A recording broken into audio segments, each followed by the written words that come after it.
द्वादश ज्योतिर्लिंगों में से किसी भी ज्योतिर्लिंग का आप पूजन कर लेते हैं, उनके ऊपर आपका जल चढ़ जाता है और आपको उनका दर्शन हो जाता है, तो वर्णन क्या है, वर्णानाम दुख नाशनम। अब बकाया जितनी उम्र है वो बिना दुखों के निकलेगी, सुख में निकलेगी, आनंद में निकलेगी। इतनी बड़ी महिमा द्वादश ज्योतिर्लिंग भगवान के दर्शन किए। इयलोके परित्रापि मुक्तिर्भवति निश्चितम। भगवान ज्योतिर्लिंग यात्रा करने से, 12 ज्योतिर्लिंगों की यात्रा करने से मुक्तिर्भवति निश्चितम। भगवान व्यास ने लिखा है कि मुक्ति अवश्य होगी, उन्हें कष्ट नहीं भोगना पड़ेगा, प्राण निकलने में दिक्कत नहीं होगी। ग्राह्य में साम च नैवेद्यम भोजनीयम प्रियत्नतः तत्कर्तु सर्व पापानि भस्म सातान्ते वैक्षणात्। वर्णन किया गया है कि इन लिंगों पर चढ़ा हुआ नैवेद्य सदैव ग्राही है। स्वयंभू ज्योतिर्लिंग के ऊपर चढ़ा हुआ प्रसाद कोई भी ले सकता है, सबके लिए अधिकार है, क्योंकि इसके ऊपर चंडा देवी का अधिकार नहीं है। 100 मंदिरों में हर मंदिर में चढ़ा हुआ ऊपर प्रसाद है, सबके लिए अधिकार नहीं है। जिसके इष्ट भगवान महादेव हैं, जो शंकर को बहुत मानते हैं, अधिकार उन्हीं को ही है। लेकिन 12 ज्योतिर्लिंगों के ऊपर चढ़ा हुआ प्रसाद हर कोई भी ले सकता है, उसके लिए ग्राह्य है, इसमें तनिक भी कोई संशय नहीं है। वर्णन है कि जो महादेव ज्योतिर्लिंग के ऊपर चढ़ा हुआ प्रसाद ले लेते हैं, तत्क्षण उनके सभी पाप नष्ट हो जाते हैं, इसमें बिल्कुल संशय नहीं। मैं बड़े आनंद के साथ ये बात कह रहा हूँ। परसों के दिन हम महाकाल मंदिर गए, पुजारी जी ने बिल्कुल महादेव के ऊपर चढ़े हुए 2 केले प्रसाद में दिए। तो मंदिर में भगवान के दर्शन जरूर कर रहा था, लेकिन ये श्लोक माथे में घूम रहा था।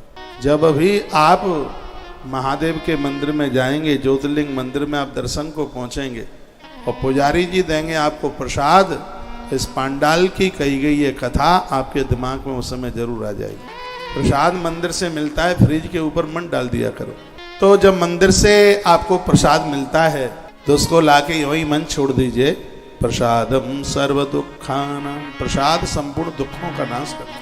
प्रसाद लेने में बिल्कुल देर न करें। तो क्या अद्भुत बात कही गई है। प्रसाद के बारे में कहा गया, ग्राह्य में शाम च नैवेद्यम भोजनीयम प्रियत्नता। आपको ज्योतिर्लिंग का प्रसाद मिलता है, मना मत कीजिए। मंदिर का प्रसाद मना मत कीजिए। तेषाम पूजने नैव वर्णानाम दुख नाशनम। आप किसी भी वर्ण के क्यों नहीं है, चारों वर्णों में से किसी भी वर्ण के क्यों न हो हम। वर्णन है ज्योतिर्लिंगों के विशेष फल कहने में तो ब्रह्मा आदि को भी सामर्थ्य नहीं है।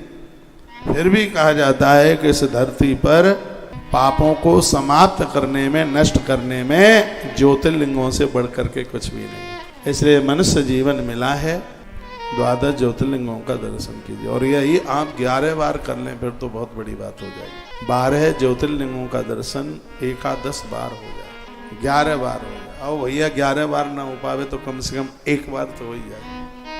यह अपने जीवन काल में इस यात्रा को जरूर पूरा करें, जिसकी बहुत बड़ी महिमा है। वर्णन है किसी भी 12 ज्योतिर्लिंगों में से किसी भी ज्योतिर्लिंग का 6 महीना दर्शन कर लिया हो, पूजन कर लिया हो, वंदन प्रणाम कर लिया हो, 1 दिन के लिए भी एब्सेंट नहीं रही हो, तो शिव महापुराण में बड़ा अद्भुत वर्णन किया गया है उसके लिए।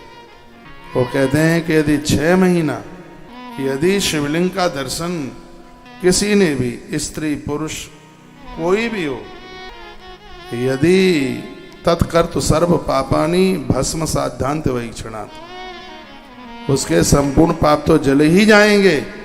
आनंद की बात है, एकम च पूजितम येन षड्मासम तो निरंतरम। 6 महीना पूजा की है तो 6 महीने में ही महादेव आपको ऐसे दर्शन दे देंगे प्रकट होके, जैसे पिता पुत्र को दर्शन दे देता है।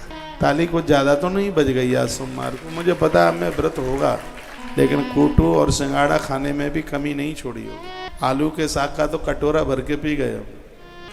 आलस्य छोड़कर प्रमाद रहित होकर के कथा सुनिए। एकम च पूजितम येन षड्मासं च निरंतर।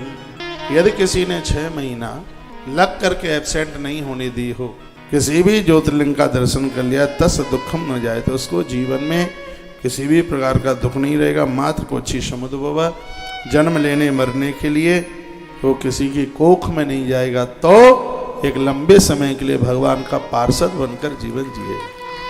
महादेव के लिए वह गणेश और कार्तिकेय की पंक्ति में खड़ा हो जाएगा। इतनी बड़ी महिमा है भैया, इतनी बड़ी महिमा। नीच कुल में भी पैदा हुआ पुरुष यदि किसी ज्योतिर्लिंग का दर्शन कर लेता है तो भगवान महादेव उसको निर्मल बुद्धि दे देते हैं और अगले जन्म में उत्तम कुल में जन्म लेने के लिए उसको सर्टिफिकेट प्राप्त हो जाए। 31 नंबर के श्लोक में बात कही है, हीन योनम यदा जातो ज्योतिर्लिंगम च पश्यति। छोटी से छोटी जाति में भी जन्म लेके यदि उसने ज्योतिर्लिंगों का दर्शन किया है तो तस् जन्म भवे तत्र विमले सत्कुले पुनः। अगला जन्म उसका उत्तम कुल में होगा, अच्छे परिवार में होगा, बढ़िया माता पिता मिलेंगे।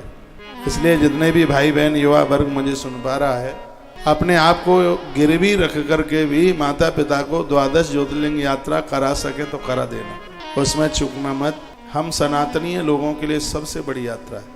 मानसरोवर के बाद इसी का नंबर आता है। फर्स्ट नंबर पर मानसरोवर यात्रा है, दूसरे नंबर पर ज्योतिर्लिंग यात्रा है, तीसरे नंबर पर 4 धाम यात्रा है और तीसरे नंबर पर है 4 धाम ज्योतिर्लिंग और उसके ऊपर मानसरोवर यात्रा। यह तो अपने देश में बहुत यात्राएं, 84 कोस ब्रज यात्रा है, ये बड़ी महिमा है उसकी। नैमिषारण्य की यात्रा है, पंचकोशीय वाराणसी की है, अयोध्या की भी है परिक्रमा यात्रा। और एक और बहुत आनंद देने वाली यात्रा है, वो है उज्जैन नगरी में 84 महादेव की दर्शन यात्रा।